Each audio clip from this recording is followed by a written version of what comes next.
मराठी किती गोड आहे. हे नाही येत असं बोलून चालत नाही. नाही येत तर तुम्ही शिका आणि बोलायला काही हरकत नाही. हे मराठी भाषाचा प्रश्न फक्त हे लोकांना हे एक राजकारण आहे. मराठीमध्ये बोलायचं आणि महाराष्ट्रामध्ये राहायचं म्हणजे हे लोकांना स्वतःहून करायला पाहिजे.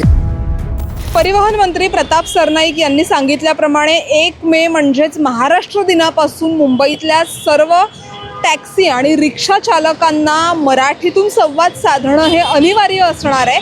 नाहीतर मग त्यांचे जे परवाने आहेत ते रद्द होतील. पण मी आता सध्या मुंबईतल्या वरळी भागामध्ये आहे आणि माझ्यासोबत काही टॅक्सी चालक आहेत जे अमराठी आहेत, पण मागील अनेक वर्षांपासून ते मुंबईमध्ये राहत आहेत, मुंबईमध्ये काम करत आहेत आणि अमराठी असून देखील त्यांना मराठी व्यवस्थित बोलता येतं. माझ्यासोबत काही इथले टॅक्सी चालक आहेत. दादा, तुमचं नाव काय आणि तुम्ही मुंबईत कुठे राहतात? तुम्ही मूळचे कुठले आहात? जय हिंद, जय महाराष्ट्र. मी UPचा आहे, प्रतापगड जिल्हा आहे माझा, पण मी जन्मापासून इथे मुंबईला आहे, महाराष्ट्रामध्ये आहे. मुंबईत तुम्ही कुठे राहता आणि नाव काय तुमचं? मी मुंबईमध्ये वरळी गावात राहतो. माझं नाव दीपक ठाकूर आहे. सर, आता तुम्ही जर बघितलं तर परिवहन विभागाने मंत्र्यांनी एक निर्णय केलेला आहे की 1 मे महाराष्ट्र दिनापासून सर्व जे रिक्षा चालक असतील, टॅक्सी चालक असतील, त्यांना मराठी येणं हे अनिवार्य आहे. या निर्णयाबद्दल तुम्हाला काय वाटतंय? कारण एकूणच सगळ्या माध्यमांवरती सुद्धा मोठ्या प्रमाणावरती या निर्णयाची चर्चा होती. मराठीमध्ये बोलायचं आणि महाराष्ट्रामध्ये राहायचं म्हणजे हे लोकांना स्वतःहून करायला पाहिजे. हे काय महाराष्ट्र राज्य परिवहन मंत्री प्रताप सरनाईक सर ह्यांनी बोललं, ह्यांनी नियम काढलं असं काहीच नाही आहे. प्रत्येक लोकांना मराठी भाषेचा सन्मान करायला पाहिजे, रिस्पेक्ट करायला पाहिजे. मराठी आपण संस्कृत सभ्यता, मराठी आपले मित्र आहेत, भाऊ आहे, बंधू आहे. आपण सर्व मराठीला प्रेम करतो आणि इकडे आपण राहतो. मराठी किती गोड आहे. हे नाही येत असं बोलून चालत नाही. नाही येत तर तुम्ही शिका आणि बोलायला काही हरकत नाही. प्रयत्न केला तर सर्व होतो, इझी आहे. आणि आता एकूणच सगळ्या सोशल मीडियावर असेल किंवा माध्यमांमध्ये असेल या मुद्द्याची किंवा या निर्णयाची मोठ्या प्रमाणावरती चर्चा होती आहे.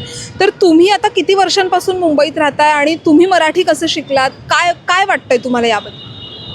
बघा, आमचा तर आजोबा होते, पप्पा होते, आता मी आहे, आता माझा पोरगा आहे आणि माझा जन्म झाला इथे.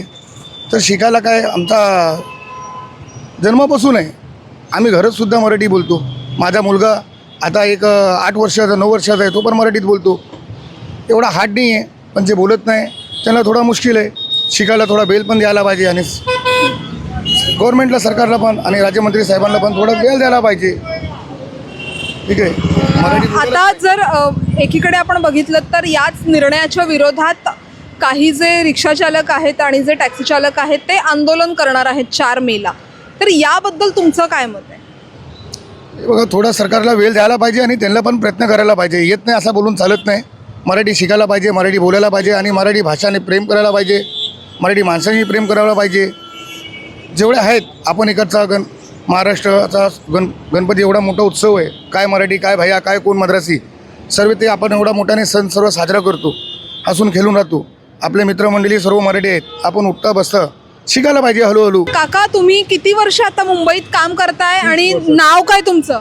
माझं नाव आहे प्रेमचंद मोर्या आणि मी 30 वर्षेच इकडे राहतात. आणि मुंबईत कुठे राहता तुम्ही? मुंबई कांदिवलीमध्ये. आणि गाव कोणतं तुमचं? गाव माझा UP जौनपूर. परिवहन मंत्र्यांनी जो निर्णय घेतलेला आहे की 1 मे पासून सगळ्या जे ड्रायव्हर आहेत त्यांना मराठी येणं अनिवार्य आहे, त्याबद्दल काय वाटतंय तुम्हाला?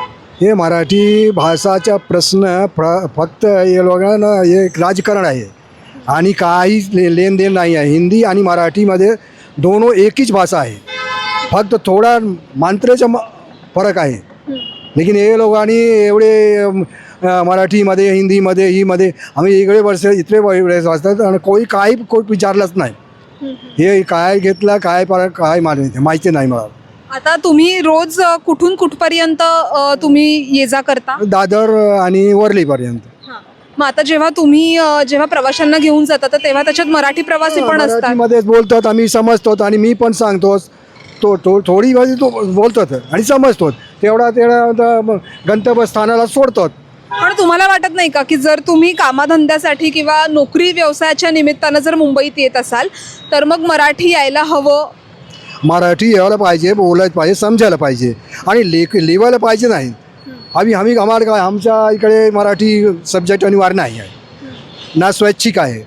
आमच्या पोरा मुलींकडे पडतात आणि मराठी शिकतात. पण तुम्हाला मराठी तुम्ही इतर प्रवाशांशी बोलतात मराठीमध्येच सांगतो. हां, पण आता याच मुद्द्यावरून 4 तारखेला एक आंदोलन होणार आहे की जे या निर्णयाच्या विरोधात असणार आहे. तर त्या आंदोलनाकडे कसं बघता, त्याबद्दल काय वाटतं? नाही, विरोध करण्यासाठी हे लोक राजकारण करतात ना. मराठीमध्ये का बोला तर ठीक आहे, अनिवार्य करा ना, शिक्षामध्ये अनिवार्य करा ना. शिक्षणामध्ये पडतात ना.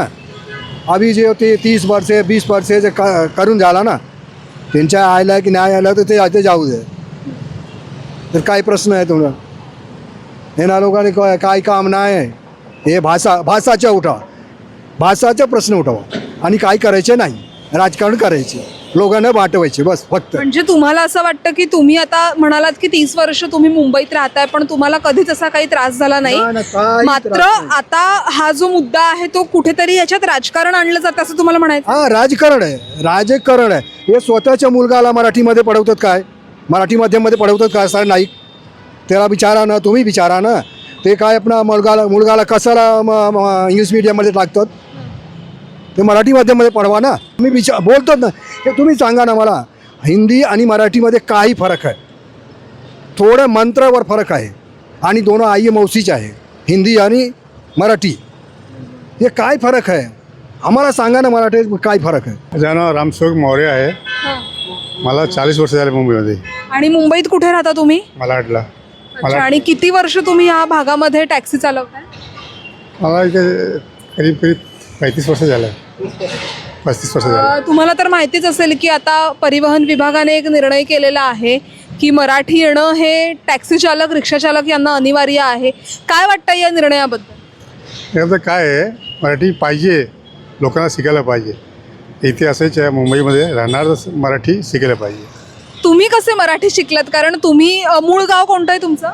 माझं मूळ गाव वाराणसी. मग तुम्ही जेव्हा मुंबईत आलात तर तेव्हा तुम्ही कसं मराठी शिकलात?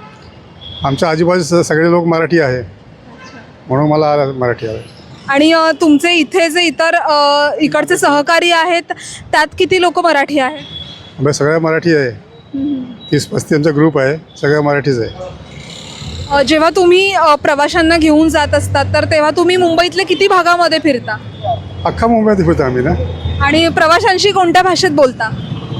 परसी म्हणजे अगर जे ते मराठी आहे मराठीमध्ये सांगतो, हिंदी आहे हिंदीमध्ये बोलतो. याच मुद्द्यावरून 4 तारखेला एक आंदोलन होणार आहे की जे याच्या विरोधात असणार आहे. तर त्याकडे तुम्ही कसं बघता? ते आंदोलन असं आहे की ते काय सांगणार माहिती आहे, मला टाईम द्या, तुम्ही मराठी शिकायला तुम्ही टाईम द्या, एकदम हे काढून लादू नका मला. हो, म्हणजे तुमचंही असं म्हणणं आहे की ज्यांना तुम्ही आता मराठी बोलता पण ज्यांना मराठी बोलता येत नाही त्यांना वेळ द्यायला हवा. त्यांना वेळ द्यायला हवा आहे. हो.